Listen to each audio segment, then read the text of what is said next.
2 dias. Amém? Abra a sua Bíblia comigo lá em Hebreus capítulo 4, versículo de número 14. Enquanto vai achando aí também, você que está procurando, eu quero apresentar aqui, receber a Wesley, a Luciane, né? Luciene. Cadê? Estão ali no fundo? Está ali no fundo, né? Deus abençoe a vida dos irmãos, em nome de Jesus. Seja abraçado pela igreja.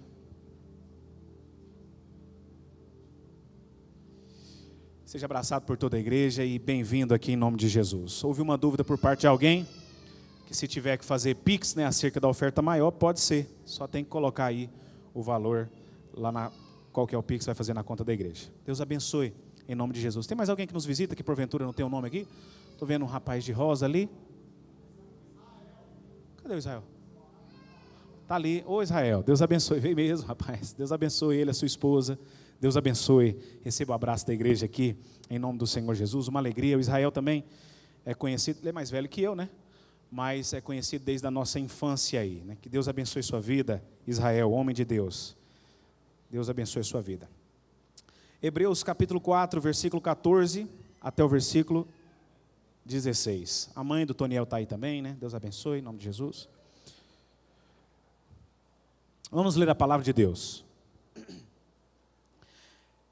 Tendo, pois, a Jesus, o Filho de Deus, como grande sumo sacerdote, que penetrou os céus, conservemos firme a nossa confissão, porque não temos sumo sacerdote que não possa compadecer-se das nossas fraquezas. Antes, foi ele tentado em todas as coisas, à nossa semelhança, mas sem pecado.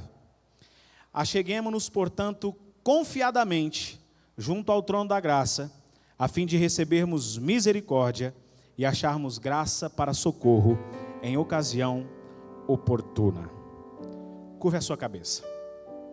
Jesus, nós queremos agradecer ao Senhor por essa oportunidade, e eu peço ao Senhor, ó Deus, tire qualquer limitação, seja espiritual, seja uma limitação própria nossa nesse momento, ó Deus, que possa se fazer como barreira e nos impossibilite de ouvir a sua voz.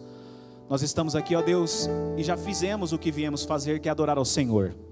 Mas eu sei que o Senhor tem algo ainda para comunicar ao nosso coração. Então, conforme a sua graça e a sua misericórdia, fale conosco. Eu oro pela sua bondade nesse momento. Em nome de Jesus. Amém. Irmão, antes de entrar na palavra de Deus, a irmã Juventina está aí também, né? Deus abençoe. 2 anos, né, irmã Juventina? Desde que começou a pandemia.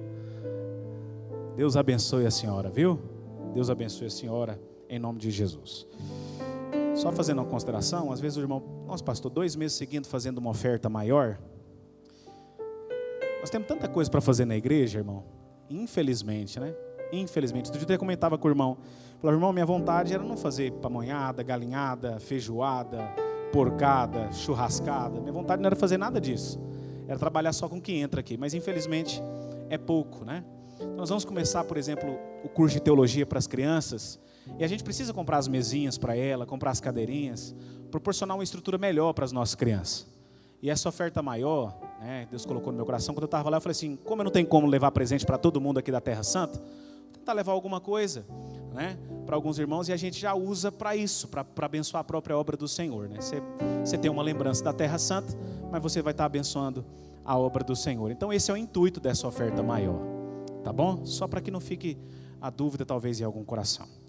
Irmãos, ao longo dessa semana especial, inclusive na quarta-feira passada, a gente lia esse texto aqui em especial no versículo 16. Quem estava aqui na quarta-feira, eu li esse texto aqui, falei acho que uns 5 minutos sobre esse versículo 16.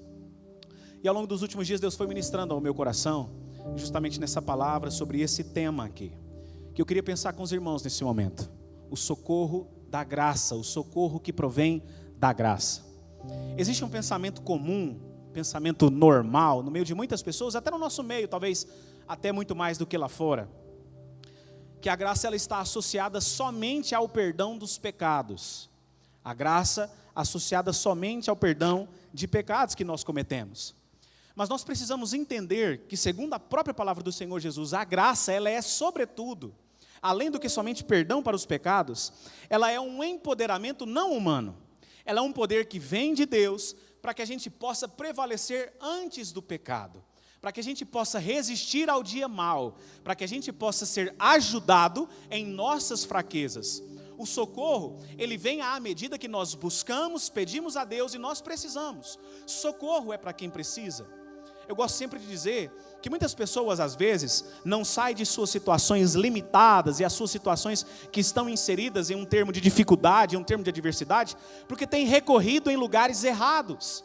Muitas vezes eu e você recorremos a pessoas, eu e você recorremos a grupos de WhatsApps, a grupos que às vezes a gente até faz, ore por mim em relação a esse sentido, isso é bom, é importante, a intercessão faz parte. Mas o escritor aos Hebreus, ele é enfático em dizer, olha para mim em nome de Jesus, irmão. O escritor aos Hebreus, ele é enfático em dizer que o socorro vem do trono da graça. Aleluia. O socorro não vai vir de uma pessoa, e muitas vezes nós estamos esperando que outras pessoas façam por nós aquilo que somente Deus tem a condição e o poder de fazer. Eu tenho algumas redes sociais e eu sempre alimento elas com conteúdo de palavras escritas e etc. Mas, irmãos, é impressionante a quantidade de pessoas feridas que estão feridos aí na internet, que estão ferindo aí na internet.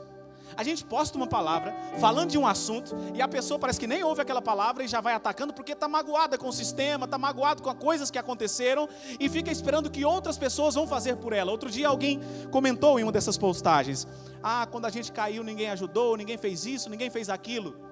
E a gente fica esperando que outros façam por nós aquilo que somente Deus tem um socorro e Ele pode realizar nas nossas vidas. Perceba, irmãos, que muitas vezes o nosso pensamento também é limitado em achar que nós só precisamos de Deus quando as coisas vão ruim em um sentido financeiro ou em um relacionamento. Mas existe muitas vezes, eu tenho certeza, porque você é ser humano como eu sou, muitas vezes que vem um desânimo muito grande no seu coração. Um desânimo tamanho que você deseja às vezes parar, recuar, deixar de fazer aquilo que você está fazendo. E o escritor dos Hebreus vem trazendo essa verdade alegre para mim e para a sua vida. Olha, acheguemo-nos pois com confiança ao trono da graça, a fim de recebermos ajuda, socorro, misericórdia em tempo oportuno. Eu gosto da palavra de Deus, que ela vai dizer assim: olha, não estribes em seu próprio conhecimento. Sabe qual é o maior mal da humanidade hoje? Colocar a sua confiança naquilo que ela tem. O maior mal das pessoas hoje é colocar a sua confiança naquilo que ela tem. São vários os motivos. Em primeiro lugar, porque aquilo que eu e você temos pode perecer a qualquer momento. Você pode ser um grande acionista, talvez bilionário, em mercados, às vezes mercados até futuros, mas em bolsas ao redor do mundo. Se uma bolsa quebra, existe um efeito dominó. Peço perdão para os irmãos por essa tosse, alguns irmãos estão sabendo, né? Estou com uma crise aí, a gente está fazendo alguns exames, estou até tomando bombinha aqui, mas eu sei que não vai ser nada, em nome de Jesus, né? Em nome de Jesus, amanhã saem esses resultados aí. E a gente passa a colocar essa confiança naquilo que a gente tem, e quando aquilo se rompe, aquilo se frustra, a gente passa a ser uma pessoa desesperada, porque toda a nossa confiança estava em coisas. E a gente precisa aprender com esse texto da palavra de Deus. O socorro vem da graça de Deus. Não somente para um termo humano, material, para suportarmos e atravessarmos as adversidades que vêm, mas principalmente, e talvez seja o cunho principal dessa mensagem essa noite, principalmente em termos espirituais, para prevalecer contra o pecado. Esse mesmo escritor aos Hebreus, ele vai dizer: olha, irmãos, deixemos de lado todo o embaraço que tão de perto nos rodeia e avançamos para o alvo, prossigamos a carreira que nos está proposta. Às vezes são tantas coisas que vão nos assediando, que vão nos arrodeando, né? Que vão rodeando a nossa vida, e a gente vai sendo travado por isso, e esquecemos que existe poder que emanou ali do Calvário e hoje está disposto para mim e para você, sobre essa atmosfera aqui no AD América 2, para prevalecermos contra as ciladas de Satanás, contra as tentações que muitas vezes vêm para nos tirar da presença de Deus. Existe socorro da graça, não somente para ser perdoado, mas para não cair no pecado. Esse texto que nós lemos aqui, o escritor aos Hebreus vai falar sobre isso, sobre um trono chamado trono da graça de Deus. E eu acho interessante, irmãos, que ele vai dizer que o motivo principal para que nós nos aproximemos desse trono, chamado trono da graça de Deus, é nos achegarmos a alguém que ele chama de sumo sacerdote. Nós começamos lendo no versículo 14, e o versículo 14 vai dizer quem é o nosso sumo sacerdote. Continua no versículo 15. O nosso sumo sacerdote é Jesus. Ele entrou de uma vez por toda no Santo dos Santos e fez um novo e vivo caminho, para que a partir de então, aleluia por isso, irmãos. Irmão, eu não sei se eu tenho certeza que você conhece pelo menos um pouco do Antigo Testamento, mas eu e você não poderíamos sentir o incenso, eu e você não poderíamos desfrutar, gozar da alegria que vem da glória de Deus. Era somente o sumo sacerdote, e uma vez no ano inteiro, irmão, somente uma vez no ano inteiro, é que o sumo sacerdote podia ter ali às vezes apenas um vislumbre da glória de Deus, que enchia o lugar santíssimo. Quando Jesus consuma o sacrifício na cruz do Calvário, Ele abre o caminho, e agora a gente não precisa falar, pastor Brenner, entra lá por mim, não, eu mesmo posso entrar na presença de Jesus e dizer para Ele, eu preciso da sua ajuda, Deus, aleluia, eu preciso da sua graça sobre a minha vida, Deus, eu sou fraco, mas eu sei que o Senhor obtém todo o poder, aleluia, porque existe um socorro que emana do trono da graça de Deus. E é justamente desse trono, irmãos, que emana a graça. Emanar fala de algo que nasce. E eu gosto dessa palavra, né? Inclusive, é a mesma expressão que Deus usa para falar para o povo lá de Israel, quando eles estavam saindo em peregrinação rumo à terra prometida. Eu estou levando vocês a uma terra que emana, que nasce, que floresce leite e mel. Tem abundância para vocês. Aleluia. Tem abundância de graça para mim e para você, irmão. Tem abundância de poder da parte de Deus para mim e para você, aleluia por isso, aleluia por isso. Não são gotículas, algo que vem às vezes somente com um chuvisco, sabe aquela chuvinha boa, que a gente considera inclusive como a melhor, que aguou a terra, não é só isso não, Deus tem cachoeira de graça para a sua vida. Eu não sei se você já teve a experiência de chegar em uma cachoeira e ver ela depois de uma ação de uma chuva forte. O volume de água é muito grande, inclusive é muito perigoso. Tamanho volume da água por causa da chuva que vem ali naquele rio e derrama sobre aquela cachoeira. Assim é a graça que Deus tem para despejar sobre a sua vida. Aleluia por isso, aleluia.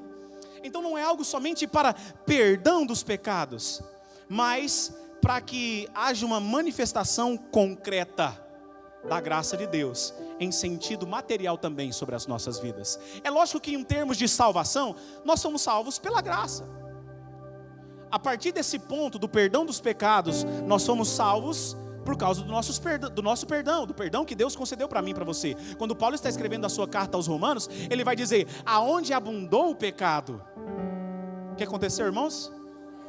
Superabundou a graça de Deus, superabundou. Então, é claro que nós somos salvos, porque em primeiro lugar, pela graça nós somos perdoados. Mas eu gosto da expressão que o salmista usa, lá no Salmo 40, verso 2. Quando o salmista está usando uma analogia, inclusive ele vai dizer, eu te louvo, ó Deus, porque o Senhor tirou os meus pés do lamaçal, aleluia, e me firmou sobre a rocha. O Senhor Deus, pela graça, já nos tirou do lamaçal do pecado, irmãos. Não para que nós possamos voltar para lá novamente, não, mas para que agora nós possamos estar firmados na rocha, que é o próprio Senhor Jesus, o nosso sumo sacerdote. Mas a expressão da graça não se limita somente a perdão de pecado. E eu quero que você entenda isso aqui essa noite. Quando Paulo está escrevendo uma das suas cartas, em especial a Tito, capítulo 2, versículo 11, ele vai dizer assim, a graça se manifestou salvadora a todos os homens. Quer dizer, fomos salvos dos nossos pecados. Mas aí ele continua no versículo 12, dizendo, ensinando-nos que, renegados as paixões, os nossos desejos carnais, a concupiscência, o pecado da carne, renegados as paixões, deixando de lado as paixões, as impiedades mundanas, vivamos no presente século de forma sóbria, justa e santa. Isso fala sobre moderação. O apóstolo Pedro, quando está escrevendo em especial a sua primeira carta, ele vai dizer sobre isso, olha, nós somos chamados à moderação. um espírito moderado, aonde as pessoas conseguem observar Deus nas nossas vidas, porque a graça de Deus me impulsiona a ser diferente, não para ser melhor do que aquela pessoa que está do meu lado, não, mas para que os outros vejam que existe poder que vem de Deus, para que eu e você sejamos transportados para mais perto de Deus, através da graça de Deus. Então, a gente precisa entender, viver de forma sóbria, justa e santa. A mesma graça que tirou eu e você do pecado, escute isso que eu vou te falar agora nesse momento. A mesma graça que nos tirou do pecado, agora ela vai nos ensinar a viver longe do pecado. Irmão, existe uma dificuldade muito grande hoje, infelizmente, em muitos corações, de não entender a graça de Deus. Outro dia eu dizia aqui, não vou voltar profundamente mais na explicação, mas que agora na graça, talvez o peso seja muito maior do que na lei, que você tinha um script como fazer. A graça, ela me tira do pecado, mas para não viver no pecado. Então eu preciso entender isso, viver longe do pecado, porque a mesma graça que me leva para o céu, ela me capacita a vencer aqui na terra. Mas mais do que essa vitória que você está precisando nessa semana, escute isso que eu vou te falar. Talvez você precise de uma resposta de Deus da parte da semana, e vai ter, em nome de Jesus, eu estou profetizando. Em nome de Jesus, o Espírito de Deus manda falar. Vai ter resposta para você essa semana, em nome de Jesus. Em nome de Jesus, se aproprie dessa condição, irmão. Eu sinto o Espírito Santo queimando aqui no meu coração. Mas escute isso que eu vou te falar. Às vezes a gente se acostuma muito em querer ser vitorioso, e não há nada de errado. Quem que não quer ser bem sucedido? Quem que não quer crescer? Isso faz parte, isso vem de Deus inclusive, isso é promessa da parte de Deus na nossa vida. Mas a graça de Deus, ela está diretamente e inteiramente ligada a pegar em nossas mãos, levar para o céu, mas em um sentido terreno, nos colocar em pé, nos tirar do lamaçal do pecado e nos firmar sobre a rocha. Quando o apóstolo Paulo escreve Efésios capítulo 2, versículo 8, eu gosto muito desse texto. Ele vai dizer, porque vocês são salvos pela graça, mediante a fé em Cristo Jesus. Então, essa graça que o apóstolo Paulo vai falar, essa salvação que vem através da manifestação da graça, ela veio quando ainda estávamos mergulhados no pecado. Ela nos alcançou quando ainda estávamos mortos em nossos delitos. Mas a pergunta é essa noite, não quero me delongar nas minhas palavras, mas a pergunta: será que a graça deixa de se manifestar depois que eu e você somos salvos? Porque existe também, irmãos, entenda isso que eu vou te falar, existe uma interpretação equivocada, às vezes até por inocência por parte de muitos, que a salvação se perde. Eu já disse isso aqui, não tem como você perder alguma coisa que você não pagou algo por ela. Você só perde aquilo que você comprou, aquilo que naturalmente você pagou algum preço.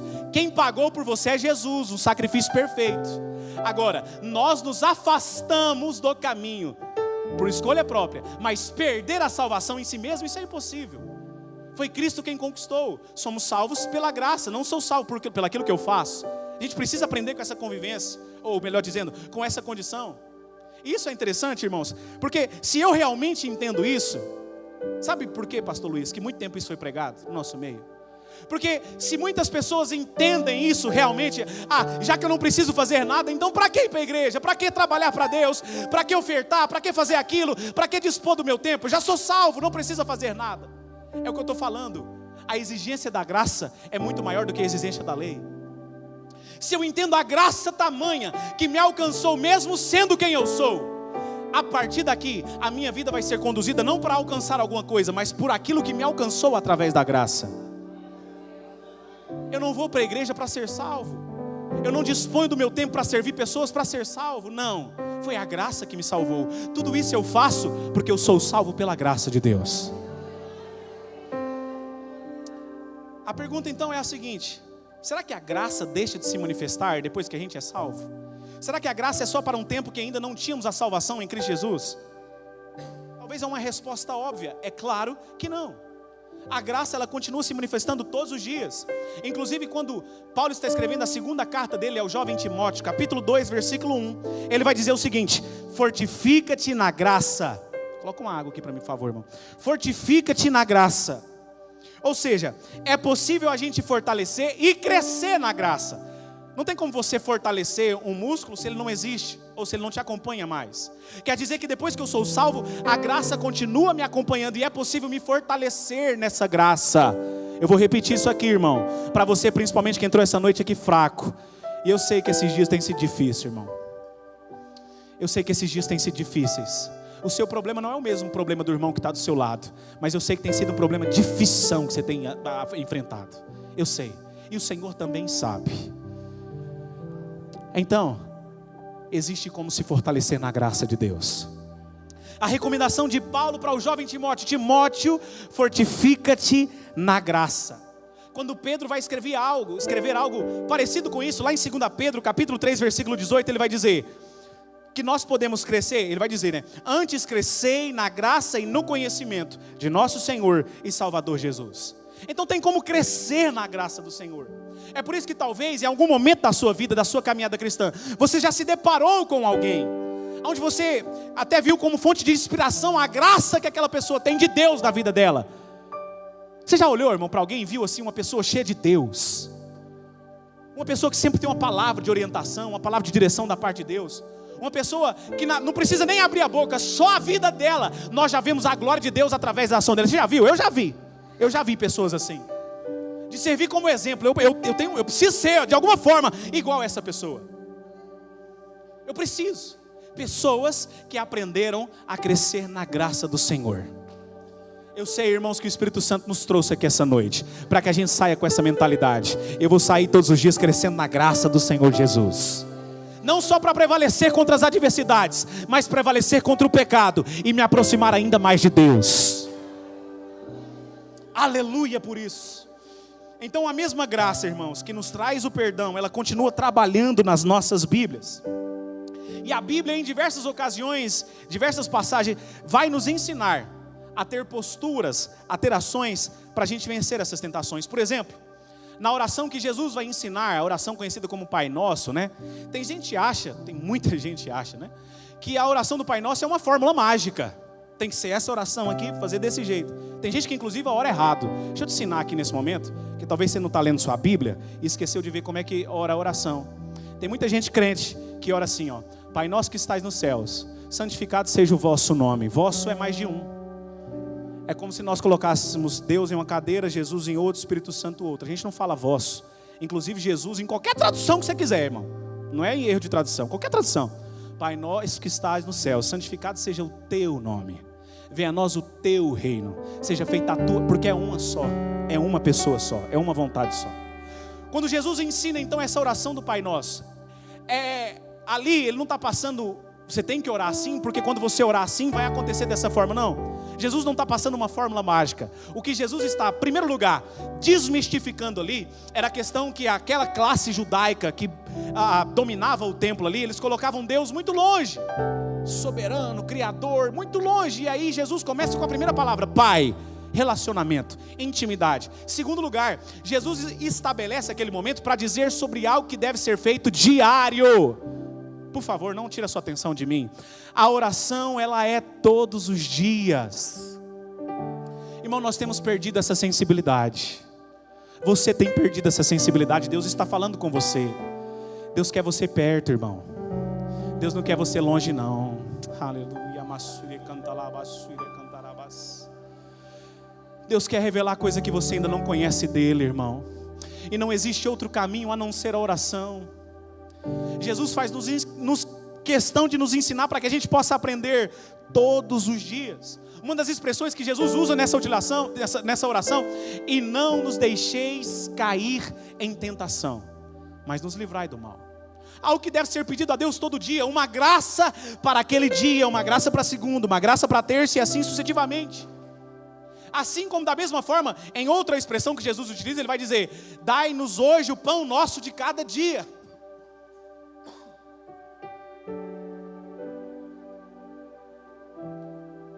Pão nosso de cada dia. Aí está muitas vezes a deficiência de muitas pessoas que esquecem-se de abastecer-se com aquilo que realmente importa. O pão que você comeu lá de manhã, hoje, no dia de hoje, se você não tiver comido mais nada, você está precisando comer de novo, você já está com fome com certeza. Talvez algumas pessoas estão até aqui logo, né? Pensando que agora já dá 8 horas, né? Tem uma coxinha gostosa que vai ser vendida ali. Só almoçou, já está com fome. Irmão, o seu espírito clama por Deus. E muitas vezes a gente passa a não entender por que é que eu estou com essa tristeza tão grande na minha alma. Quase que cantando aquele hino da harpa, né? Porque te abates, ó minha alma. e te comoves perdendo a calma. E a gente se esquece que existe socorro através da graça de Deus por meio da oração.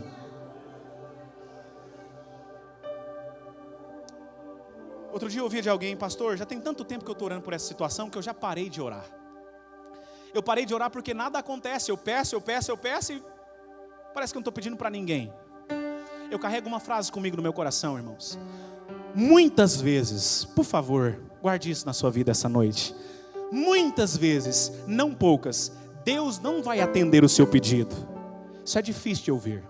Em primeiro lugar, a vontade dele é muito melhor do que a sua, tá, irmão? Então fique calmo. Talvez você não entenda agora, mas amanhã você vai entender. Tenha calma no seu coração. A vontade dele é soberana.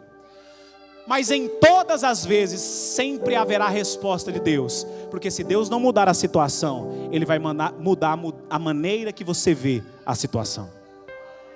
A maneira como você tem encarado e enfrentado os seus problemas vai ser transformado pelo seu relacionamento, através do socorro que vem pela graça de Deus.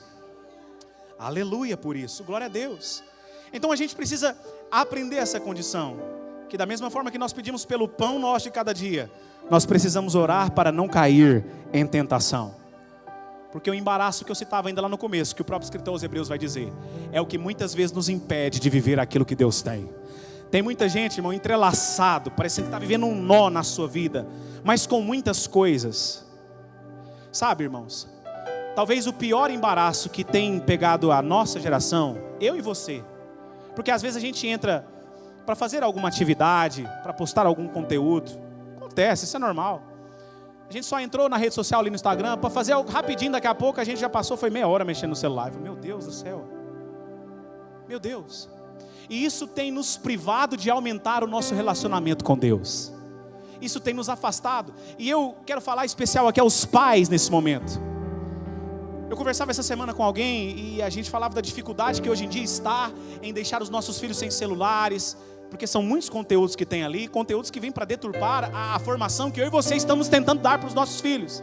Aí a gente quer reclamar que o nosso filho, a nossa filha, está dependendo do celular. Mas lá dentro de casa nós somos os primeiros exemplos a ficar o dia inteiro no celular. Em um momento que nós temos de vago, que seja um minuto, o primeiro lugar que a gente vai não é pegar a Bíblia. O primeiro lugar que a gente vai não é aos pés do Senhor, é para o celular. Isso não está corroborando nada no seu crescimento com Deus, irmão. Muito pelo contrário, talvez faz com que você fique mais ainda desesperado por ver a situação que o mundo está vivendo. Existe socorro no trono da graça, não no celular que você carrega no bolso. Porque é bom, Deus levanta pessoas, homens e mulheres de Deus, às vezes fala com a gente através de uma mensagem que a gente ouve ali no WhatsApp, através de um videozinho de 1 minuto, mas irmão, isso é muito supérfluo, isso é muito raso. Talvez se nós fôssemos pegar uma comparação daquela visão que Ezequiel tem lá em Ezequiel capítulo 37, seria aquela primeira aguinha, lá no tornozelo ainda. Sendo que Deus quer te levar para o meio do rio, aonde você já não tem mais o controle da sua vida, mas é o próprio rio de Deus que comanda você. É o próprio Espírito de Deus que comanda você. Gaste mais tempo com Deus, irmão. Seja um exemplo que o seu filho precisa ser.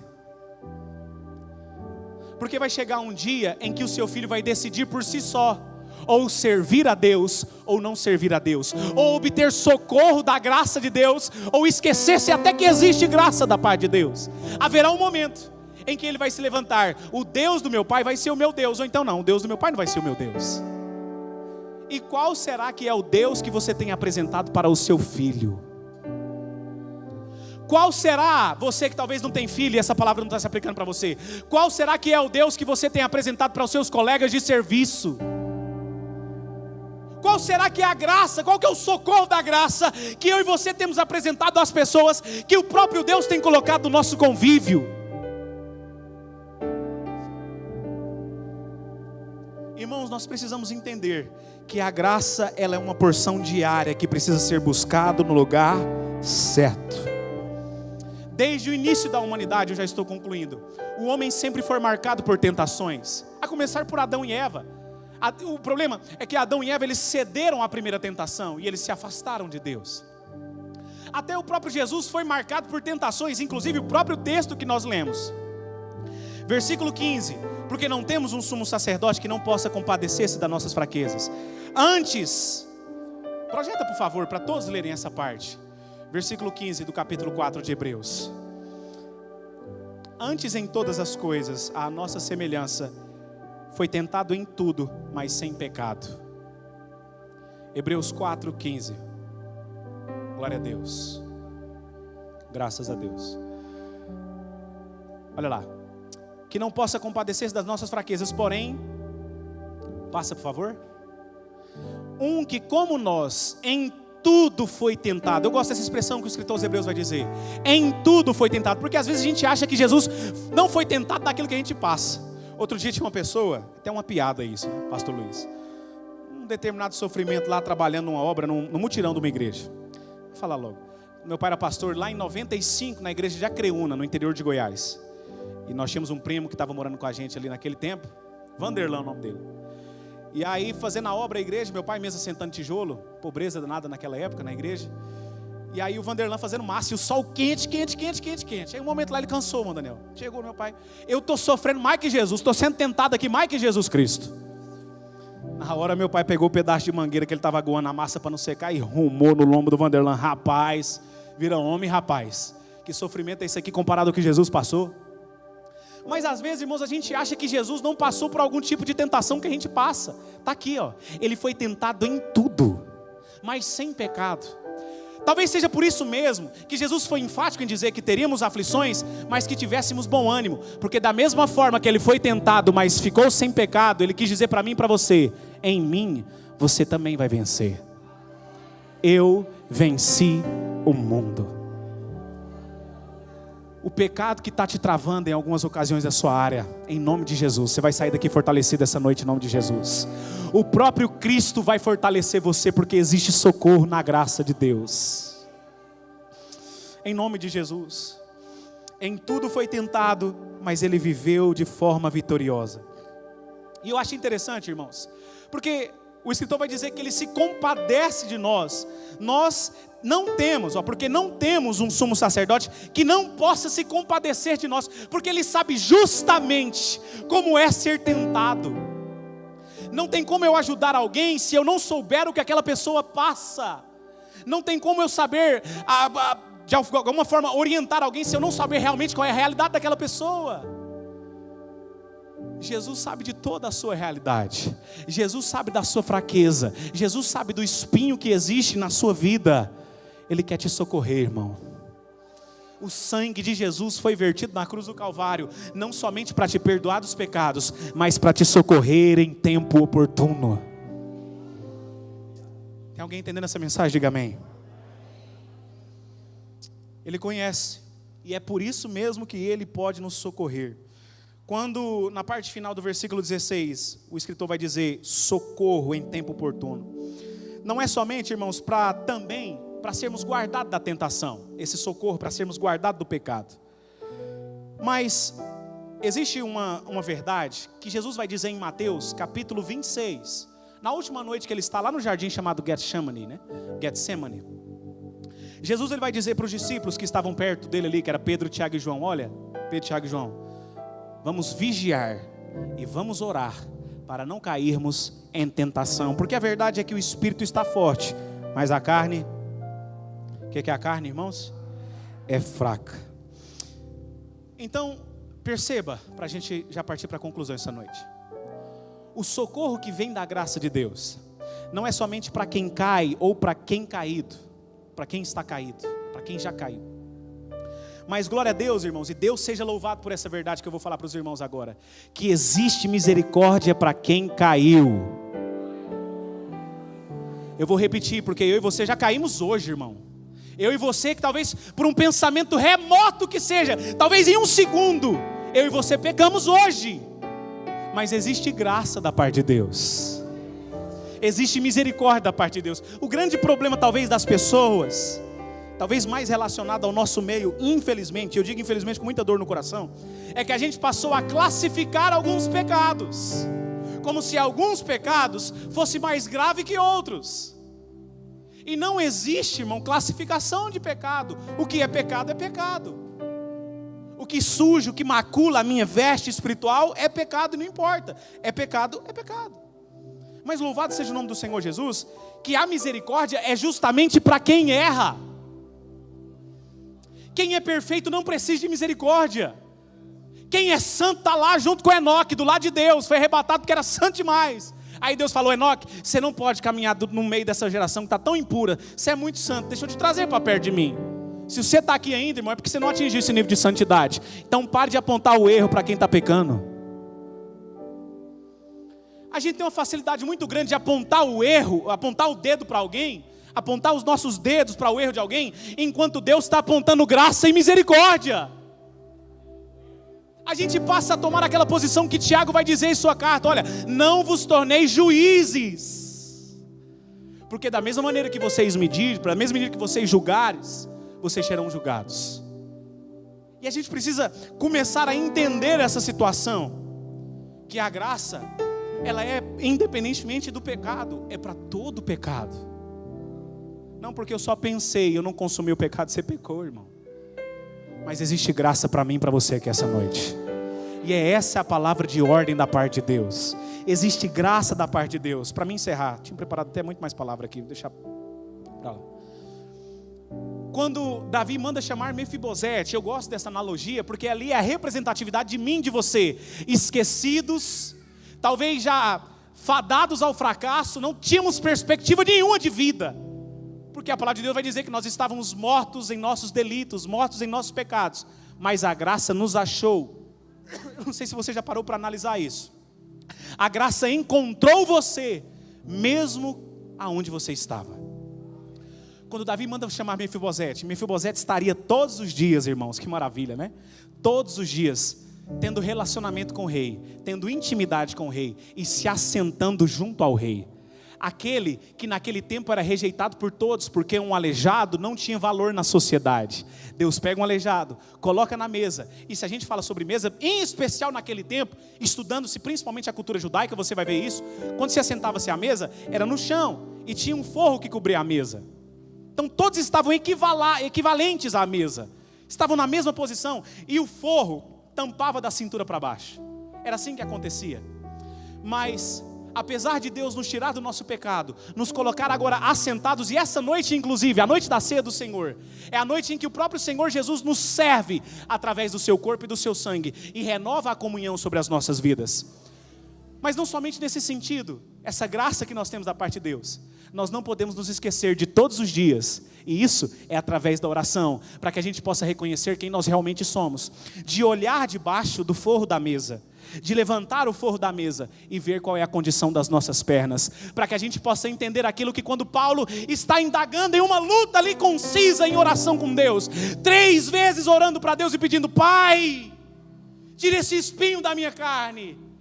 Ele ouve um não bem grande de Deus, para dizer: Paulo, eu não vou fazer isso, porque você precisa entender que não é sobre você, mas é sobre o socorro da minha graça na sua vida. Porque o meu poder se aperfeiçoa na sua fraqueza. A graça de Deus, irmãos, não é para quem precisa, não é para quem acha que já é forte, mas é para quem precisa.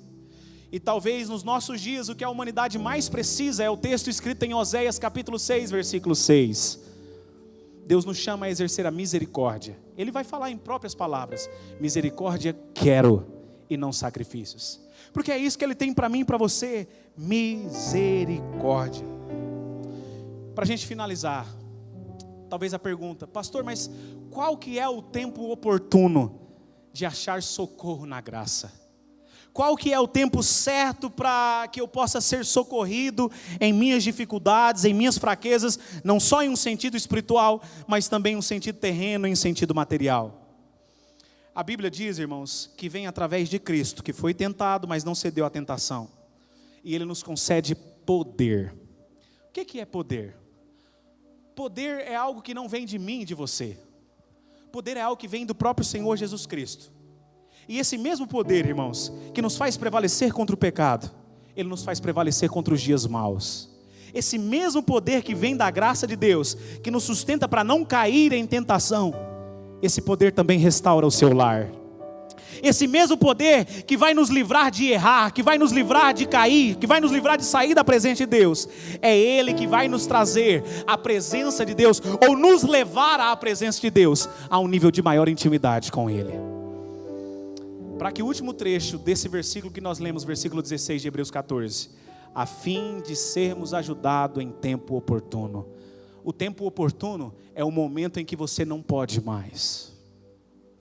E talvez, olhe para mim por favor, você que está aqui todos, eu quero terminar com essa palavra. Talvez as coisas ainda não estão acontecendo na sua vida porque Deus está deixando você fazer. É a figura de um pai que vê o seu filho fazendo alguma coisa, mas vamos ver. Conta-se uma história, uma analogia de um pai que todos os dias chegava na sua casa e ele arrancava a lenha. É uma história contada no cenário americano. Então arrancava-se a lenha para fazer uma fogueira na sala da sua casa e ter o aquecimento, que era de forma natural, não tinha aquecedor naquela época. E um determinado dia o filho quis cortar a lenha.